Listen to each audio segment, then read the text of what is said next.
Guys, आज मैं the girl next door movie को एक्सप्लेन करने वाली हूँ, जो रिलीज हुई थी 2007 में। और इस मूवी में हम देखेंगे कि जब एक लड़की की पेरेंट्स की डेथ हो जाती है और फिर उसकी आंटी उस पर किस तरह जुल्म करती है और अपने ही बेटों से उसका रेप करवाता है। और ये औरत जो कि देखने में ही बस इंसान जैसा है, क्योंकि इंसानियत नाम की कोई चीज़ तो उसमें है नहीं। और अगर आप इसके माइंड को खोलकर देखेंगे तो शायद उसमें पूरी दुनिया की सबसे गंदी और घिनौनी सोच छुपी होगी। और मैं ये किस लिए कह रही हूँ, ये आपको आगे मूवी में पता चल जाएगा। और गाइस, ये मूवी एक ट्रू स्टोरी पर बेस्ड है। तो अब जल्दी से मूवी स्टार्ट करते हैं।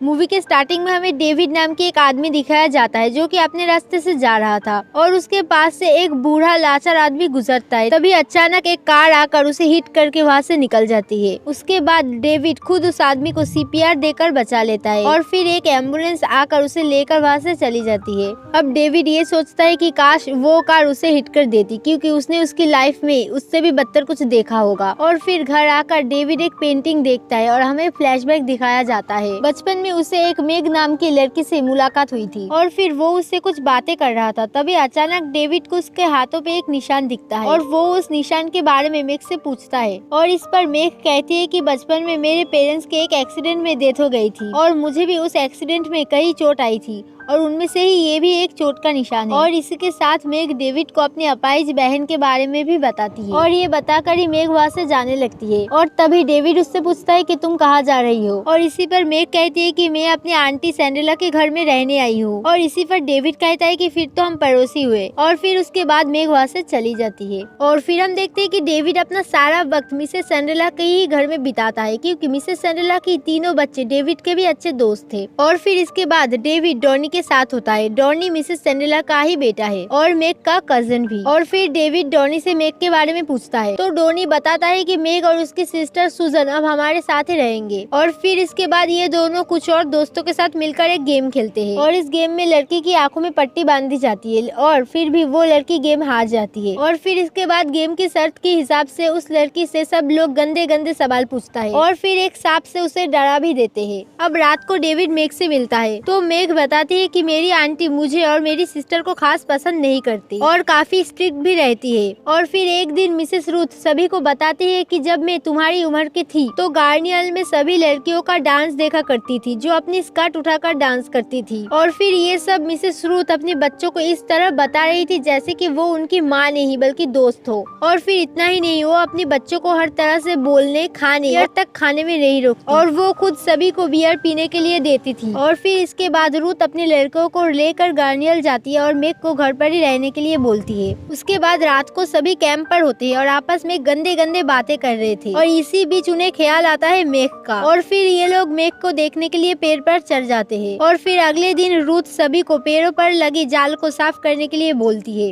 और फिर मेग मना कर देती है और इसी पर रूथ उसे अच्छा भला सुनाती है। और फिर हम डेविड को देखते हैं जो कि अपने लिए एक बर्गर ले रहा था और तभी वहाँ पर मेग आकर कहती है कि क्या तुम मुझे भी एक दिला सकते हो। और फिर डेविड मेग को भी एक बर्गर दिला देता है और मेग कहती है कि मैं 2 दिन से कुछ खाया नहीं हूँ, क्योंकि मिसेस रूथ कहती है कि मैं मोटी हो रही हूँ और इसीलिए वो मुझे खाना नहीं देती है। और ये सुनकर डेविड को भी लगता है कि हाँ, मिसेस रूथ कुछ ज्यादा ही कर रही है। और फिर मेग कहती है कि मुझे पेंटिंग करने का भी बहुत शौक है, लेकिन मिसेस रूथ मुझे करने नहीं देती है। और इसी पर डेविड कहता है कि तुम्हें मिसेस रूथ के लिए भी एक पेंटिंग बनाना चाहिए और हो सकता है इसके बाद वो तुम पर ज्यादा स्ट्रिक्ट ना रहे। लेकिन मेग को ये सब करने में डर लगता है और जिस पर डेविड कहता है कि तुम उसके लिए ना सही लेकिन मेरे लिए तो एक पेंटिंग बना सकते हो। और फिर मेग भी इसके लिए खुशी खुशी मान जाती है। और फिर अब जब डेविड ये देखता है कि सुजन के हाथ से कपड़े गिरने से मिसेस रूथ उसे डांट रही है तो डेविड को भी यकीन हो जाता है कि मिसेस रूथ इन दोनों बहनों पर कुछ ज्यादा ही स्ट्रिक्ट। उसके बाद जब डेविड घर पर होता है तो मेग आकर उसके लिए बनाई पेंटिंग उसके हाथों पे देकर चली जाती है। और फिर उसी रात डेविड वो पेंटिंग मिसेस रूथ के हाथ दे देता है और कहता है ये पेंटिंग मेग ने तुम्हारे लिए बनाई है। और फिर रूथ वो पेंटिंग देखती है जिसमें नदी किनारे एक लड़का था और ये देखकर ही वो समझ जाती है कि मेग ने ये पेंटिंग उसके लिए नहीं बल्कि डेविड के लिए बनाई है। और ये सब देखकर वो मेग को भला बुरा सुनाती है और साथ में उसे बेशर्मी कहती है।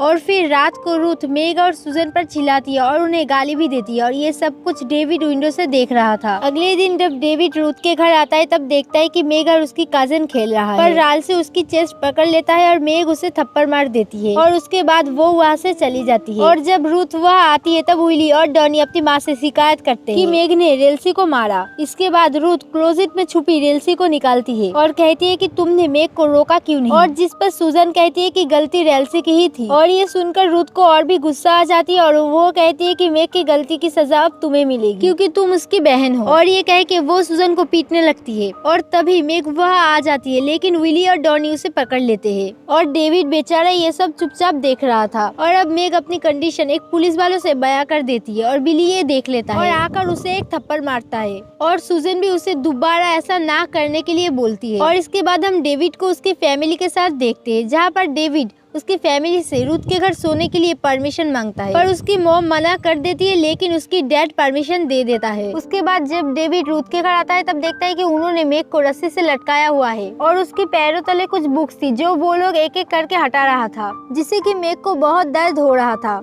और उसके बाद ये लोग मेग को सेक्सुअल एक्सपीरियंस कन्फेस करने के लिए बोलती है, लेकिन मेग कुछ नहीं बोलती। और उसके बाद बिली मेग के सभी कपड़े उतार देता है और उसकी बॉडी को टच करने ही वाला था, पर तभी रूथ उसे रोकती है और कहती है कि ये गंदी है और तुम्हें उसे टच करके अपनी हाथ गंदी नहीं करनी चाहिए। और इसके बाद ये सभी मेग को बेसमेंट में ही बंधा हुआ छोड़ के चले जाते हैं। रात को सभी लड़के मेग को छूने का प्लान बनाता है सिवाय डेविड को छोड़ के, पर वो भी उनके साथ आता है। और बिली मेग को पानी पिलाने की बदले में उसे टच करने लगता है, पर मेग उसे रोकते हुए कहती है कि अगर तुमने मुझे टच किया तो मैं चिल्ला दूंगी और रूथ जाग जाएगी और इसके बाद वो तुम्हें बहुत पीटेगी। और ये सुनकर बिली मेग को टच नहीं करता। और अगले दिन रूथ आती है और मेग को खाना खाने के लिए बोलती है, लेकिन वो कहती है कि मेरा मुंह सूखा पड़ा है। और ये सुनकर रूथ को और भी ज्यादा गुस्सा हो जाती है और वो मेग के हाथ से कप गिरा देती है और फिर बाद में कहती है कि तुमने मेरा कप तोड़ दिया। और उसके बाद मेग को ये सब साफ करने के लिए बोलती है और उसके लिए वो लोग सूजन को पनिश करते हैं। और डेविड बेचारा ये सब चुपचाप देख रहा था।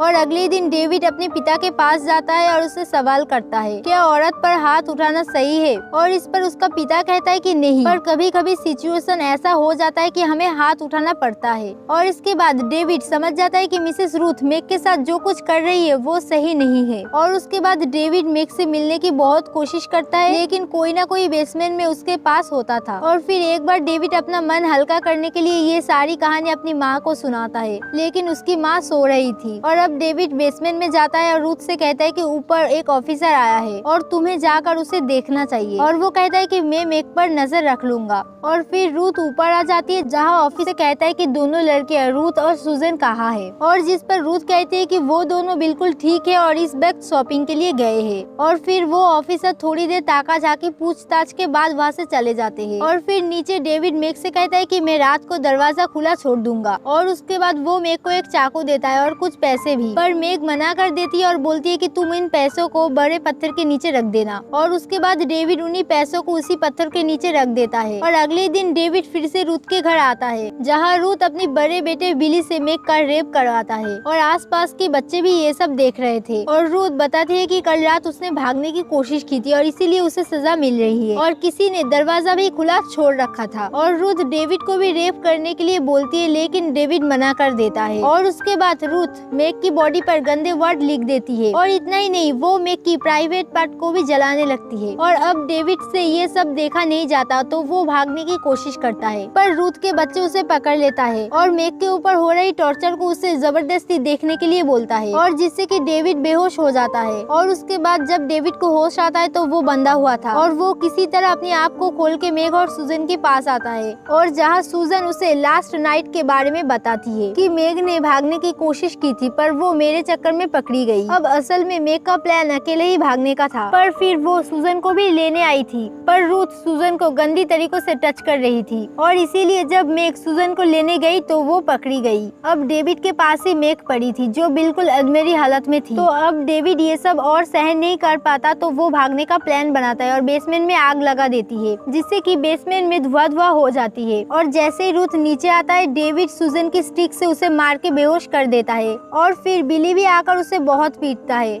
और फिर बिली चाकू निकालता है, पर तभी ऑफिसर जेनिन आ जाता है और बिली को सरेंडर करने के लिए बोलता है। और ये सारा माजरा डेविड ऑफिसर जेनी को बयां कर देता है और फिर ऑफिसर जेनिन्स रूथ और उसके बच्चों को कस्टडी में ले लेते हैं। और फिर डेविड मेग के पास आता है और मेग अपनी आखिरी पलों पर कहता है कि मैं तुमसे प्यार करती हूँ, और इसी पर डेविड भी कहता है कि मैं भी तुमसे प्यार करता हूँ। और फिर मेग दम तोड़ देती है और डेविड के सामने ही मर जाती है।